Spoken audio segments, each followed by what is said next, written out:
पिपासे मां खे ॿुधाईंदा हलूं त ॿोॾ ऐं बरसाति सबबि सिंध अंदरि मेला मलाखड़ा रौनकूं विञाए वेठा आहिनि। रिपोर्ट करे रहियो आहे अब्दुल शकूर डायरी। मेला नसीबनि जा हूंदा आहिनि। कॾहिं मेलनि मां माण्हू गंज कमाए वेंदा आहिनि त कॾहिं वरी घरां भरींदा आहिनि। हेल त दुकानदारनि खे ज़रे घटि घरां भरणो पवंदो जो मेलनि में मायूसी छायल आहे।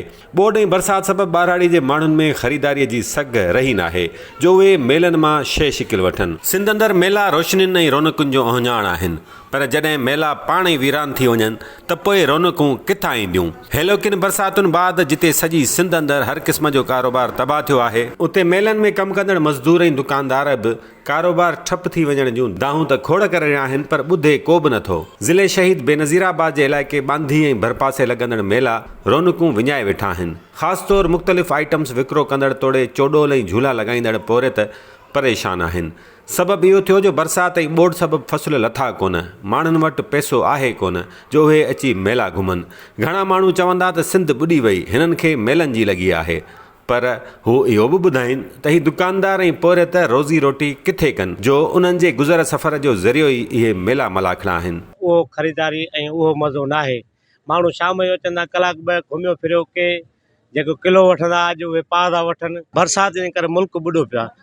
हर माण्हू आहे पोइ चए थो मुंहिंजो घर ड्रहियो पियो आहे, मुंहिंजी बनी ॿुॾी पई आहे, फुटियूं असांजो कोल थियूं, कणिक थींदी कान, असां मेला किथां घुमूं।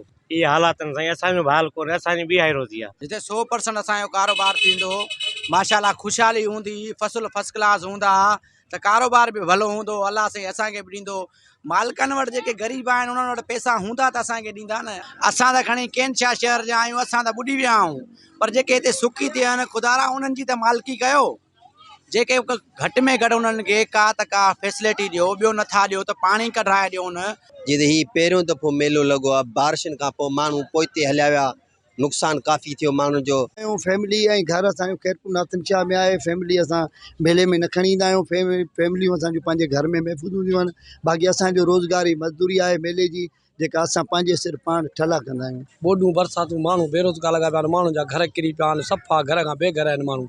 एतिरी हालात ख़राब थी आहे जो कंहिं वटि पैसा कोन्हनि, ग़रीबनि जा। असां पैसा कोन था कीअं मिटाए वठूं। ये मेले जी सर्विस में 35 साल खनि 40 मूंखे थी विया आहिनि। असांजो धंधो कारोबार जो ई माओ आहे। रती दिर जो माओ खणी ईंदा आहियूं, पोइ मिलनि में खपाईंदा आहियूं, या रोज़ी जो कारोबार सही हुई। अॻु में चयो वेंदो हो त मेलो मतल छॾिजे, पर हाणे उहा शइ नाहे रही।